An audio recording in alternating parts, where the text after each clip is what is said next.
ग्राम में एक व्यक्ति रहता था महाराज, एक था वो। जो मेन बात ये है महाराज कि जिसके बारे में मैं बता रहा हूँ वो एक के बारे में बता रहा हूँ सर। कहने का तात्पर्य ये, भाई सभी की बातें बताएंगे तो पूरा दिन एक ही बात लग बताने में तो पूरा दिन निकल जाएगा। बताओ गलत कह रहे हो। तो महाराज एक व्यक्ति था, देखो भाई बहुत सरल व्यक्ति था, उसके अंदर ना कोई अवगुण थे, बस एक ही दुर्गुण था। अब क्या दुर्गुण क्या था उसके? भाई खाता बहुत था। अब भाई खाने से किसको समस्या? आपका बालक खाता हो क्या आपको समस्या होती है? भाई 2 की जगह 4 खा लेगा, 4 की जगह 6 खा लेगा। भाई जब आपका बच्चा कमाने लायक हो जाएगा तो एक ना एक दिन उससे आप कहोगे जरूर कि कब तक तू खाता रहेगा। भाई कुछ काम कर फिर खा तो ठीक है। और वो व्यक्ति कुछ खाता भी था लेकिन काम कुछ नहीं करता था महाराज। और भाई बीच बीच में खाना खाते समय ये भी कहे कि दाने दाने पे लिखा खाने वाले का नाम। तो कुछ भक्तों ने महाराज यूं कहा कि तू यूं ना कहा कर कि दाने दाने पे लिखा खाने वाले का नाम, तू यूं कहा कर बोरे बोरे पे लिखा खाने वाले का नाम। भाई गांव के लोगों ने कहा कि इसे समझाओ, खाता बहुत है। तो महात्माओं ने कहा ये उतना ही खाता है इसका जितना खाता है, खाते से कोई ज्यादा नहीं खाता है, उसकी चिंता ना करो।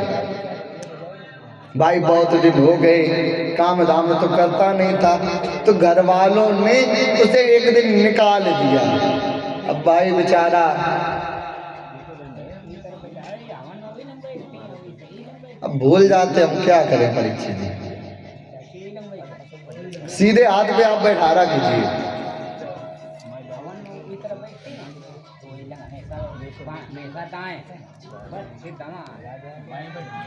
बोलिए गोविंद भगवान की। अब भाई घर से निकाल दिया, दिन भर बेचारा घूमता रहा। अब जब दिन भर घूमता रहा, जब उसे कहीं ठिकाना नहीं मिला, फिर दोबारा घर लौट के आया महाराज। जब दोबारा घर लौट के आया तो घर वालों ने पूछा कि तू दोबारा क्यों आया है? तो उसने कहा शायद आप मुझे निकाल कर पछता रहे हो, इसलिए मैं इस महफिल में दोबारा आया हूँ। तो घर वालों ने भी कह दिया यहाँ कोई नहीं पछता रहा, तो ऐसा कर अपनी व्यवस्था देख, हम तुझे अब खिला नहीं पाएंगे, कोई नहीं पछता रहा। अब भाई काम करता हो तो घर वाले परेशान हो कि काम रुका हुआ है, वो काम करता नहीं रहा, सिर्फ खाता था। तो भाई मना कर दिया, तो चल दिया बेचारा दुखी होकर। महाराज घूमते घूमते वैसे पहुंचा अयोध्या धाम। जब महाराज अयोध्या धाम पहुंचा, वहां पर एक संत को देखा। अब भाई वह संत का बहुत बढ़िया शरीर था। क्या हुआ? कुछ संशय? पूजा में दाएं बैठना चाहिए। हाँ हाँ, वैसे अन्य स्थानों पर बाएं, लेकिन पूजा में दाएं। हाँ हाँ, तो अब सही है। हाँ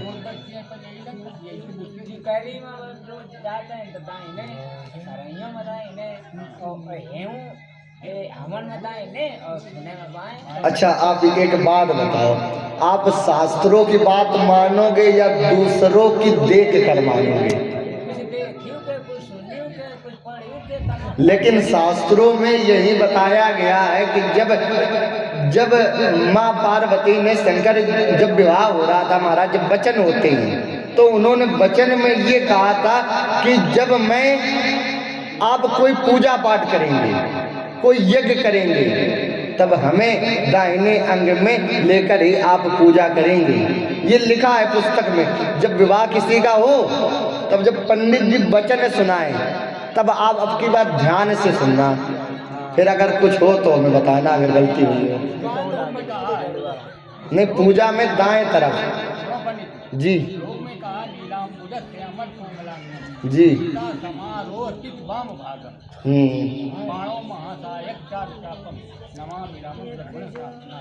यहाँ पर कैसा बताया गया? लेकिन ये बताया गया है कि यज्ञ हो, कोई अनुष्ठान हो, पूजा हो, सिर्फ तब के लिए ये दाएं का प्रयोग किया गया। वैसे आप किसी समय कभी भी आप बैठे हो तब बाएं उचित होगा, लेकिन पूजा के समय दाहिने ही होगा। कहीं भी आप देख लेना, यही बताया जाएगा आपको। अब भाई हम क्या बताएं, आजकल लोग ऐसा कराने ही लगे हैं।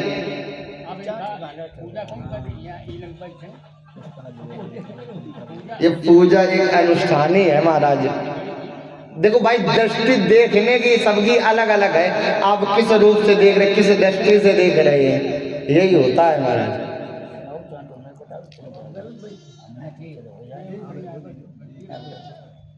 अब उन्हें थोड़ा पता नहीं था ना, हम पूजा में उन्हें दाहिने में डाल देते थे तो उसी हिसाब से वो नहीं ध्यान देते थे, बैठ जाते थे। लेकिन वैसे किसी में भी आप देख लेना, या किसी से हमने देखा, कुछ लोग यूं तक हमने देख लिया है कि आजकल के ब्राह्मण की, हम ब्राह्मण होकर ब्राह्मण की बात बता रहे हैं। मैंने ये तक देख लिया, आजकल के ब्राह्मण महाराज पैती तक स्त्रियों को पहनाने लगे हैं। लेकिन शास्त्रों के अनुसार बताया गया है स्त्री को पैती को स्पर्श भी नहीं करना चाहिए। लेकिन आजकल लोग पहनाते, जो नहीं पहनाते तो व्यक्ति उसे गलत मानता जो नहीं पहनाता है। मतलब जो सही कर रहा है उसे गलत मानते हैं, जो गलत कर रहा है वो सही मानते हैं भाई, क्योंकि वो बड़े बूढ़े हैं भाई, बच्चे की कौन बात मानता, आदमी यही सोच लेता है। लेकिन बात वही सही बताएगा जिसने शास्त्रों को पढ़ा होगा, वेदों को पढ़ा होगा, वेदों का अध्ययन किया होगा। अगर मैं कोई बात बताऊंगा तो कहीं ना कहीं बात को मैंने उसको पढ़ा होगा, जो वेदों में शास्त्रों में बात वो लिखी ही होगी, उसी बात को मैं बताऊंगा। बोलिए गोविंद भगवान की। आइए कथा की ओर आते हैं। जब उसने महाराज संत को देखा, बढ़िया भाई उनका शरीर था,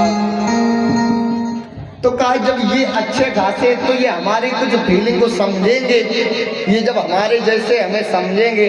तो महाराज जी के पास गया, महाराज जी को प्रणाम किया, पूछा महाराज जी आप कौन हैं? हम इस मंदिर के सेवक हैं, यानी अच्छा महंत हैं। हाँ महंत हैं। अच्छा ये आपकी चेले शिष्य हैं, ये करते क्या हैं? कुछ नहीं, दिन भर पूजा पाठ करते बस, और कुछ नहीं, बस भोजन करते और कुछ नहीं। महाराज जी ऐसा करें, हमें भी रख लें अगर आपको कुछ समस्या ना हो। तो कहा ठीक है, बने रहो, बस दिन भर भजन करना पड़ेगा और कुछ नहीं। अब भाई रहने लगा, दीक्षा दे दी, कंठी माला दे दी, तिलक लगाना सीख गया, बढ़िया रहने लगा। फिर उसने पूछा महाराज आपके आश्रम में पंगत कितनी होती है? तो महाराज जी ने कहा 5 होती हैं। महाराज जी अगर आपको इतराज ना हो, अगर हम 5 में बैठे रहे तो कोई समस्या तो नहीं है। अब महाराज जी ने विचार किया, भाई 1 बार करो चाहे 4 बार करो, आश्रम में भगवान की कृपा से कुछ कमी नहीं होती है। तो भाई कहा बैठे रहो। धीरे धीरे बढ़िया भोजन करता और सीताराम सीताराम दिन भर जपता रहता। अब एक दिन की महाराज बात है, एकादशी आई, सुबह उठा भाई, दिन भर सीताराम सीताराम जपते हुए घूम रहा पूरे आश्रम में। देख रहा ना भट्टी जल रही न चूल्हा जल रहा, क्या बात आज भोजन नहीं बन रहा। महाराज जी के पास गया, महाराज जी आज क्या हो गया, भोजन नहीं बन रहा? तो महाराज जी ने बताया कि आज एकादशी है, एकादशी के दिन भोजन नहीं बनता है। वैसे कहा तो यूं गया कि एकादशी को अन्न नहीं खाना चाहिए, लेकिन तुम अब वैष्णव हो, वैष्णव भक्त को और ही नहीं खाना चाहिए, बिल्कुल ही त्याग देना चाहिए। हर समय के लिए नहीं बता रहे, एकादशी को। तो अब तुम भाई वैष्णव हो कि अच्छा ये बताओ, ये आपके जो चेले हैं इन्हीं से एकादशी कराओ, हमसे ना होगी एकादशी। अगर हम एकादशी रह गए तो द्वादशी तो देख ही नहीं पाएंगे महाराज। तो एकादशी हम नहीं रहे भाई, अपने चेले से कराओ कि अच्छा तो तुझे इतनी भूख लगती है, ऐसा कर तू नदी के किनारे वही पेड़ के नीचे ऐसा कर तू भोजन बना लेगा। तो उसने कहा भूखा मरता क्या नहीं करता। तो उसके बाद गया कि वहीं पर जाकर तो भोजन बना लेना। तो उसने सामग्री सभी ली, आटा, आलू, घी इत्यादि सब कुछ लेकर सरयू नदी के किनारे महाराज चल दिया। जब सरयू नदी के किनारे चल दिया, वहां पे देखा बढ़िया ईंटों का चूल्हा तैयार किया, भोजन तैयार किया, उल्टा सीधा टिक्कर बनाए, भरता बनाया, बढ़िया तरीके से महाराज भोजन तैयार कर लिया। अब उसे गुरुजी की बात याद आ गई। गुरुजी ने कहा था अगर भोजन करना, भोजन करने से पहले भगवान का भोग लगा के पाना भोजन, क्योंकि अब तुम वैष्णव हो। महाराज सच बताएं, चाहे वैष्णव भक्त हो, चाहे हम लोग हो या आप लोग हो, बिना भगवान के भोजन पवाए खुद नहीं पाना चाहिए। क्या आप भोजन भगवान को भोग लगा दोगे, क्या भोजन कम हो जाएगा? भाई 2 रोटी से 1 रोटी कम हो जाए, आधी रोटी कम हो जाए तो ठीक है, ना लगाओ भगवान का भोग। कम तो महाराज नहीं हो जाएगा, बस 30 सेकेंड लगते। अगर मंत्र आता हो तो मंत्र लगा दो, ना आता हो तो भगवान कह दो ना मुझे मंत्र आता, ना पूजा आती, आप यही रूखा सूखा भोजन पाओ, बस जल घुमा दो। 30 सेकेंड मुश्किल से लगेंगे भोजन का भोग लगाने में। देखो भोजन कम हो जाता। भगवान का भोग लगाने से कम नहीं होता, जो उसके अंदर अपवित्र, जो मतलब गलत तरीके से, कोई पता तो है नहीं ये अनाज कहाँ से आया है, जरूरी तो है नहीं कि आपके घर ही का हो, कुछ दान का भी आता होगा या कहीं से आया हो, व्यवहार में XYZ किसी को भी मान लीजिए, जो उसके अंदर गलत चीजें होती, उसके मतलब ये है कि भगवान को भोजन का भोग लगाने से मतलब गलत वो एक्टिविटी सब चली जाती है, अशुद्धता समाप्त हो जाती है, शुद्ध हो जाता, जिससे आपको महाराज बीमारियां भी नहीं होती भगवान का भोग लगाने से। दूसरा, अगर आप भगवान का भोग लगा दोगे ना तो वह प्रसाद बन जाता है, भोजन नहीं रहता, फिर प्रसाद बन जाता है। इसलिए चाहे वैष्णव भक्त हो या बिना वैष्णव भक्त हो, सभी को भोजन का भोग लगाना चाहिए महाराज। भाई उसने तैयार किया। अब उसे ये पता था कि कोई राम भगवान है, ऐसे करके आचमनी से गुरुजी भोग लगाते हैं, वैसे हम भी लगा दें। लेकिन अब वह भगवान को बुला रहा है, हे प्रभु, हे राम जी, आओ मेरे भोजन का भोग लगाओ आके। अब भाई वो बुला तो रहा है भगवान को, लेकिन उसके मुंह में पानी आ रहा है। अब भाई रोटियां सामने रखी हैं, जो व्यक्ति 5 दिन में 5 बार भोजन करने वाला व्यक्ति को दोपहर में भोजन मिले, अब भाई भूख तो उसे लगेगी वैसे भी। अब भोजन को देख रहा है, मुंह से पानी भी आ रहा है, तो भगवान को किस प्रकार से बुला रहा है? राजा राम आइए, मेरे राम आइए, मेरे भोजन का भोग लगा जाइए।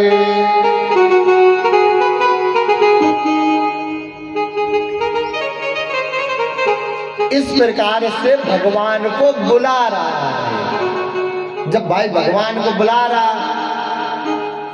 अभी भी भगवान नहीं आए, फिर थोड़ी देर बाद भगवान से कहने लगा, लगता है आप आश्रम के चक्कर में होंगे, वहां खीर मालपुआ बढ़िया मिल जाता होगा, तो ये रोटी सूखी रोटी आप कहाँ पाने आओगे। ऐसे जब भगवान ने अपने भक्त की बातें सुनी तो भगवान रीझ गए। तो भगवान जब आने लगे तो सीता माता ने भी देख लिया। सीता माता ने पूछा, कहाँ जा रहे हो प्रभु? तो बताया कुछ नहीं, एक भक्त बुला रहा। तो सीता माता भी साथ में आ गई। जब एकदम उसने दो भगवान देखे, तो भगवान को देखे, फिर रोटियों को देखे, रोटियों को देखे, भगवान को देखे। भाई भोजन बनाया 2 का, अब आ गए 3 लोग। तो भाई पूछा, क्या आप राम भगवान हैं? कहा हाँ राम भगवान। ये कौन है? ये हमारी पत्नी। अच्छा आपकी पत्नी है, चलो अब आ गए। बैठाला बढ़िया तरीके से, मन से भोजन कराया। अब भाई उसने 6 रोटी बनाई थी, 2 पहले रख दी, आधी आधी बाद में दे दी। अब बची उससे 1 रोटी। अब रोते रोते उसने 1 रोटी खाई। फिर उसके बाद भगवान से पूछा, देखो प्रभु हमें भूख ज्यादा लगती है, हमें इतना सताया मत करो, थोड़ा जल्दी आ जाया करो। आप समय बहुत लगाते, अगली बार से समय से देखो आ जाना। कहा ठीक है कोई बात नहीं, हम आ जाएंगे। विदा किया, भोजन पाया, रोते रोते 1 रोटी खाई, फिर आश्रम आ गया। बढ़िया रहता सीताराम सीताराम, दिन भर जपता, बढ़िया दिन भर भोजन करता, कोई रोकने वाला नहीं। घर में बेचारा परेशान रहता था, सिर्फ उसे भोजन से मतलब और कोई मतलब नहीं, चाहे 1 रुपए डला रहे चाहे 1 लाख, बस दाल रोटी मिल जाए, पेट भर जाए और उसे कुछ नहीं मतलब। भाई दूसरी एकादशी आई, फिर महाराज जी के पास गए। महाराज जी अब की बार ऐसा कीजिए, थोड़ा राशन हमें बढ़ा कर दीजिए, वो आपके भगवान सारा खा जाते, हमें कुछ नहीं मिलता है। तो गुरु जी ने भी विचार किया कि लगता भूखा बेचारा रह गया होगा, इसीलिए भगवान का नाम लगा रहा। चलो कोई बात नहीं, थोड़ा और बढ़ा के ले लो। ले लिया बढ़ा के, फिर नदी के किनारे महाराज चल दिया।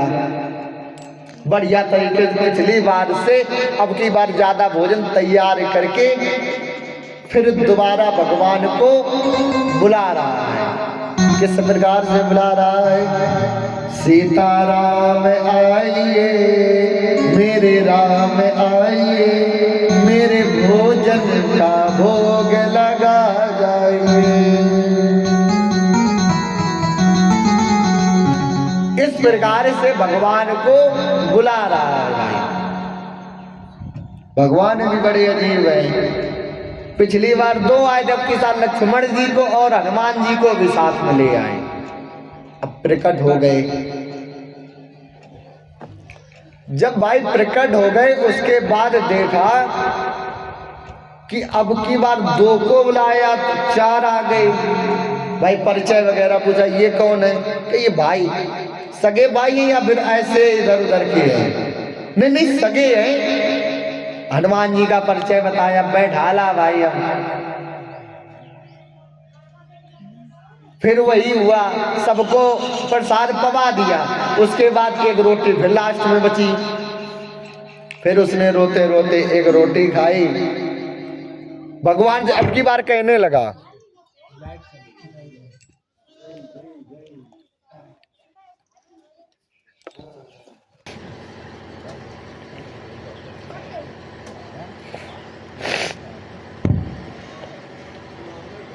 श्री राधे श्री सीताराम।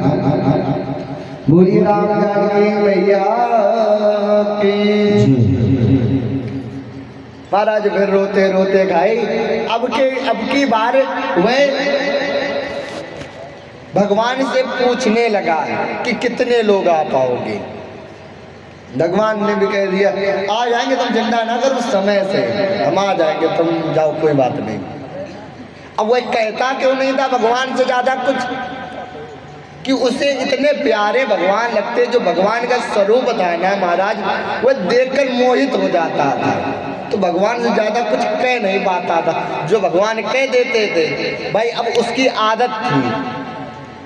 ये आप लोगों को पता सबको कि वह भगवान है, वो भी जानता भगवान है, लेकिन वह ये नहीं जानता था कि भगवान और इंसान में फर्क क्या होता है, ये नहीं जानता था।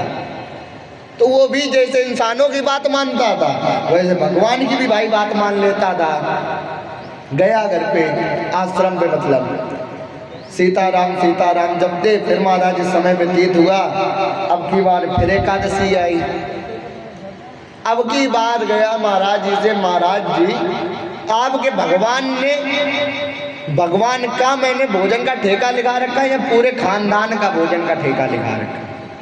आपके भगवान को भी भोजन कराओ, फिर उनके बाद उनका परिवार आ जाता, उन्हें भी भोजन कराओ। ऐसा करो की बार हमें चौगुना राशन चाहिए। अब की बार उसने 20 किलो आटा महाराज लिया, घी गुड़ इत्यादि लेके चला। अब महाराज जी ने उससे कहा नहीं कुछ, लेकिन मन में विचार करने लगे, लगता ये व्यक्ति कहीं बेचता तो नहीं है जाके। अब भाई वो जानता नहीं कि बेचना क्या होता, वो जानता ही नहीं था कुछ, उसे सिर्फ ये पता था कि खाने पीने में मतलब, और उसे किसी मतलब नहीं, कुछ भी होता रहे। तो भाई उसने सोचा कि अब की बार पीछे चलते हैं, देखते हैं कि कहीं ये भोजन, ये मतलब राशन बेचता तो नहीं है। तो भाई पीछे चल दिए। अब वह गया। अब की बार उसने क्या किया, भोजन वगैरह कुछ नहीं बनाया, भगवान को बुला रहा। पहले किस प्रकार से बुला रहा, राजा राम आइए, मेरे राम आइए, मेरे भोजन का भोग लगा जाइए। इस प्रकार से महाराज भगवान को बुला रहा है। भगवान भी आ गए। अब की बार गजब हो गया महाराज, चारों भैया राम जी के, उनकी चारों की पत्नियां और हनुमान जी, 4 4 8 1 9 लोग हो गए। अब की बार देख के चौंक गया। अब भगवान से कहने लगा कि अच्छा ये बताओ, मैंने आपका भोजन का ठेका लिखा रखा है या पूरे परिवार का भोजन का ठेका लिखा रखा है, ये बताइए। आपको कराया ठीक है,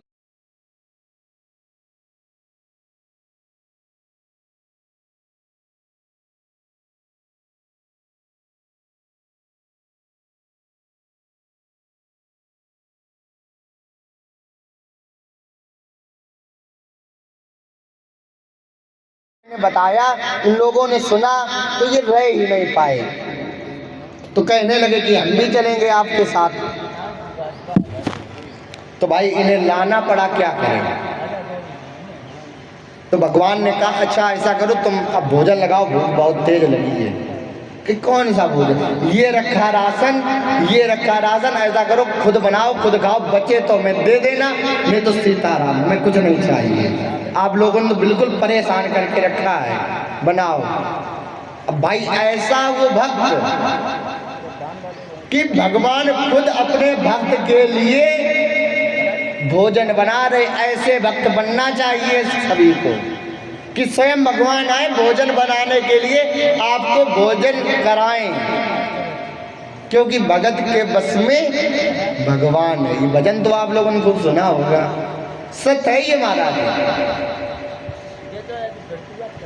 तो भाई अब लक्ष्मण जी लकड़ियां काटने चले गए, हनुमान जी जल भरने चले गए, माता सीता ने रसोई लगाना प्रारंभ कर दी। जब उन्होंने भोजन पकाया, और अच्छा वो गुरु जी भी पीछे देख रहे, ये सर पर हाथ रखे रो क्यों रहा है, भोजन नहीं बना रहा, क्या बात, देख रहे हो चुपचाप से।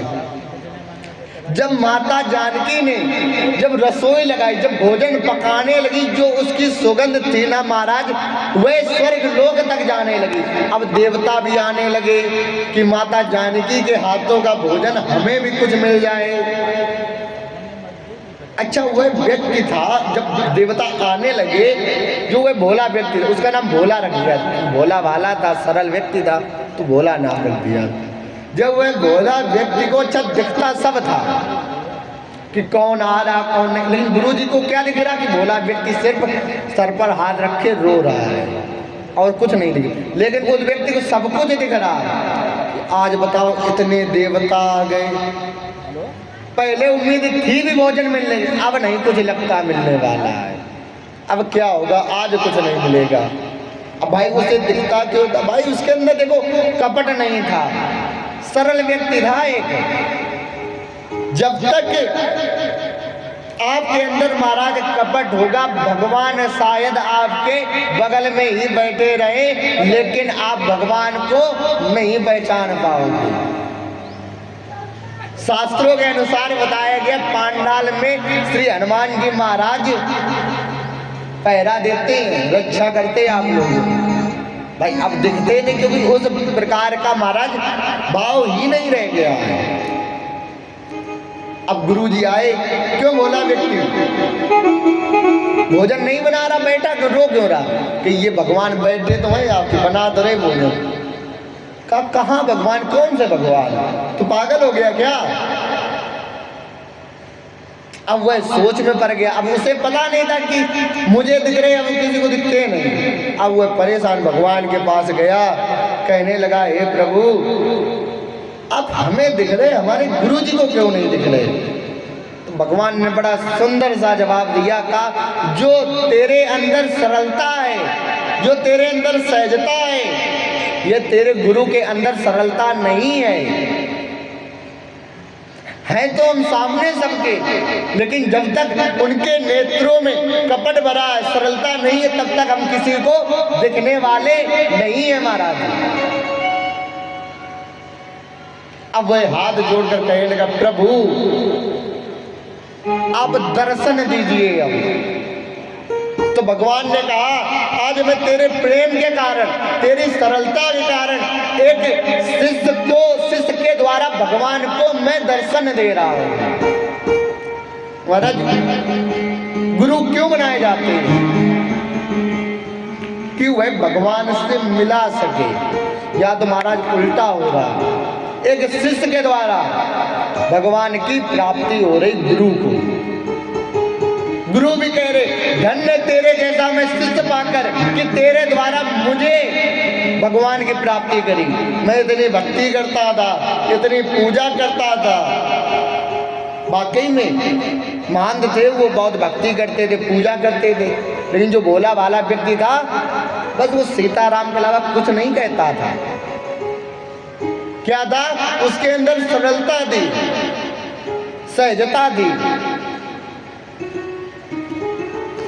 उसको महाराज इंसान और भगवान या जानवर में किसी में कोई अंतर नहीं पता था, वह सबको समान समझता था, इसलिए भगवान की जल्दी प्राप्ति होगी। ऐसा भाव होना चाहिए महाराज कि भगवान आपको साक्षात दर्शन दे। अब व्यक्ति के अंदर आजकल महाराज सरलता ही नहीं रह गई है, सहजता ही नहीं है। भगवान ने कहा, तेरे अंदर जो सरलता है ना, इसी कारण मैं आज दर्शन दे रहा हूं। पूजा पाठ, ऐसी पूजा पाठ भी नहीं होनी चाहिए कि भगवान सामने बैठे हैं फिर भी आपको दिख नहीं रहे हैं। भक्ति ऐसी होनी चाहिए, खुद भगवान चलकर आपके पास आए, आपको दर्शन दें। और दूसरी बात, भक्ति में मन लगाना बहुत जरूरी है। अब विचार करने वाली बात यह है कि भागवत में जाने से महाराज तन तो बैठ जाता है, क्या आपका मन बैठने के लिए तैयार होता है? आप किसी मित्र या बेटे को जबरदस्ती ले आओ कथा में, उसका तन तो बैठ जाएगा। अगर उसका मन नहीं है तो मन उसका भटकेगा, लेकिन मन नहीं लगने वाला उसका। तन तो भाई बैठ जाएगा, लेकिन मन को एकत्रित करना बहुत आवश्यक है। मन महाराज दो प्रकार के बताए गए हैं। एक मन है एक है, ये मत कंफ्यूज मत होना कि दो कहां से आ गए। मतलब उन दोनों मन की सोचें अलग अलग हैं। एक मन वो जो भगवान के प्रति हो, भगवान की पूजा करने में हो, भगवान के प्रति लगी हो, भगवान के प्रति लगाओ हो। और दूसरा मन जो संसार में लगा हो, संसार के लोगों में लगा हो, मित्र, पत्नी, बच्चे इत्यादि जो संसार में मन लगा हो, उसे महाराज संसार का मन कहते हैं। मन महाराज ऐसा होना चाहिए कि संसार ये कभी न काम आया था, न आपके कभी आने वाला है। तो मन ऐसा होना चाहिए, भगवान के प्रति मन होना चाहिए ऐसा, भगवान के प्रति विश्वास होना चाहिए। आजकल व्यक्ति को सर्वप्रथम तो महाराज विश्वास ही नहीं होता कि भगवान के ऊपर मैं विश्वास कैसे करूं। व्यक्ति से अगर कह दिया जाए कि उधर मत जाना, थोड़ा ये जंगल टाइप का है सामने दिख रहा हो, अब हो या ना हो ये मुझे नहीं पता। अगर व्यक्ति से गांव में ये कह दिया जाए कि सामने मत जाना, वहां पर भूत प्रेत रहता है, तो व्यक्ति मान लेगा। भाई कुछ पहले आप लोग ना माने, लेकिन जो आज के लोग हैं वो मान लेंगे कि वहां पर भूत है। जहां भूत है, अगर भूत है तो क्या भगवान नहीं हो सकता महाराज? आपको ये विश्वास हो गया कि वहां पर भूत या प्रेत है, लेकिन ये नहीं विश्वास हुआ कि जहां भूत प्रेत है वहां भगवान भी हो सकता है महाराज। ये क्या है? विश्वासी तो है। आप कहीं अंधेरे में चल रहे हो, थोड़ा पीछे अगर खटपट हो जाए, आपको ये विश्वास हो जाएगा कि हमारे पीछे भूत है या मुझे कोई पकड़ रहा है, लेकिन ये नहीं विश्वास होगा कि हमारे पीछे भगवान भी हो सकते हैं। विश्वास तो कर लेते हैं आप, जो है नहीं, भूत को ना किसी ने देखा है ना महाराज है, क्या है, हम ही लोग तो हैं। भगवान जो मतलब कहने का महाराज तात्पर्य ये है कि जो है उसे नहीं मानते, जो नहीं है उसे मानते हैं कि ये है। होता है कि नहीं होता है? भूत कोई अलग से थोड़ी नहीं बनाए जाते हैं।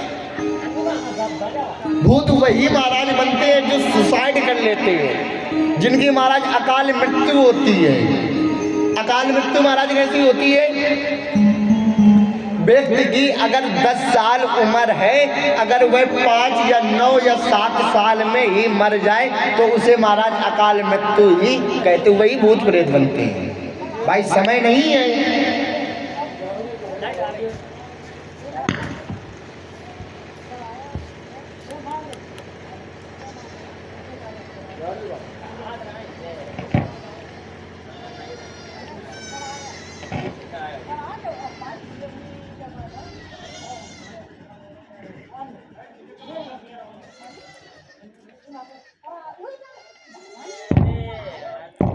श्री राधे, श्री सीताराम, जय श्री राधे। बोलिए वृंदावन वाक्य बिहारी लाल की।